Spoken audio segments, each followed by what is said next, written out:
Pengertian transportasi pada tumbuhan. Transportasi tumbuhan adalah proses pengambilan dan pengangkutan zat-zat ke seluruh bagian tumbuhan.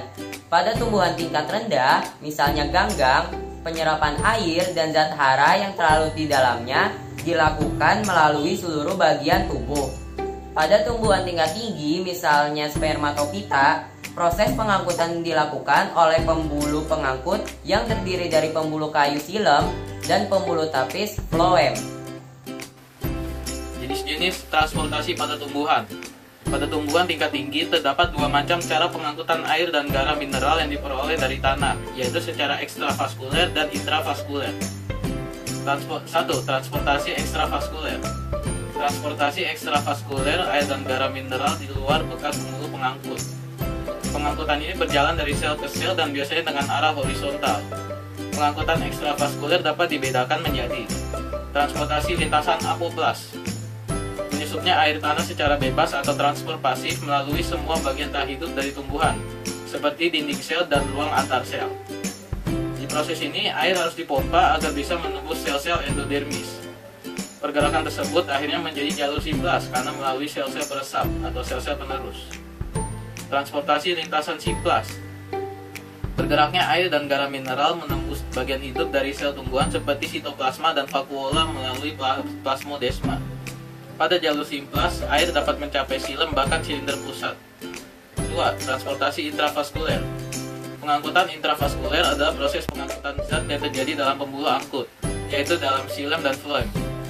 Proses pengangkutan dalam pembuluh angkut terjadi secara vertikal.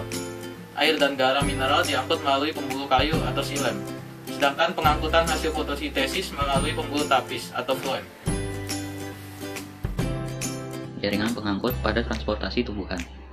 Jaringan pengangkut atau vascular tissue adalah salah satu kelompok jaringan permanen yang dimiliki tumbuhan hijau berpembuluh.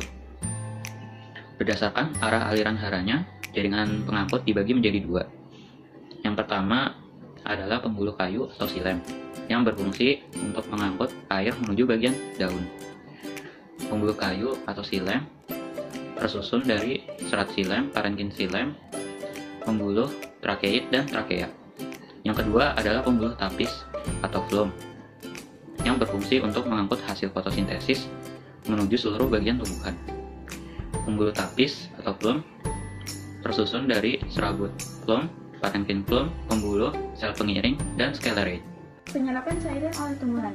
1. Imbisin merupakan penyusupan atau peserapan air ke dalam ruangan antar dinding sel sehingga dinding selnya akan mengembang.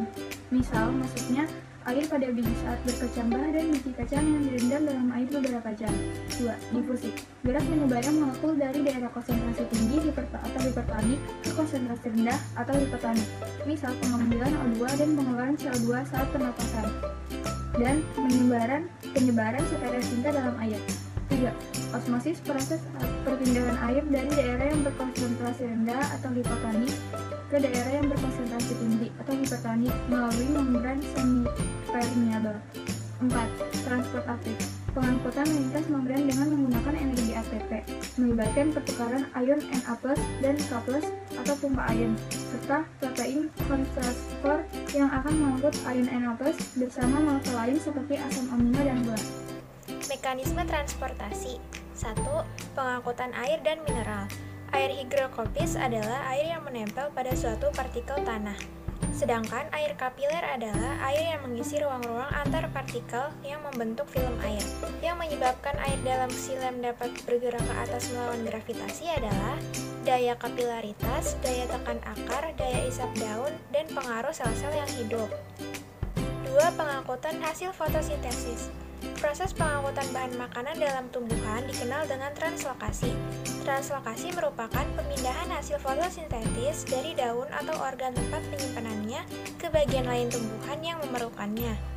Jaringan pembuluh yang bertugas mengedarkan hasil fotosintesis ke seluruh bagian tumbuhan adalah floem atau pembuluh tapis.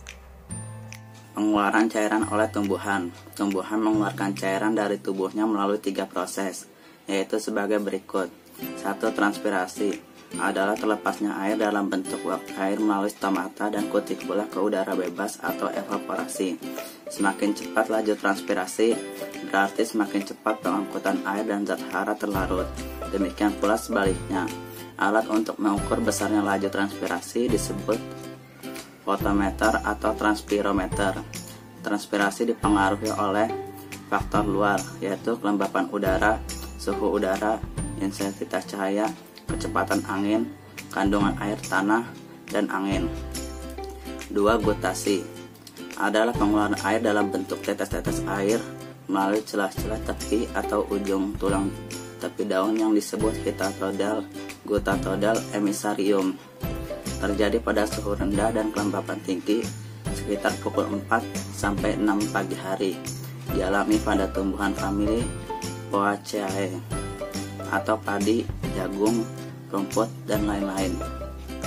3. Pendarahan adalah pengeluaran air cairan dari tubuh tumbuhan berupa getah yang disebabkan karena luka atau hal-hal lain yang tidak wajar, misalnya pada penyadapan pohon karet dan pohon aren.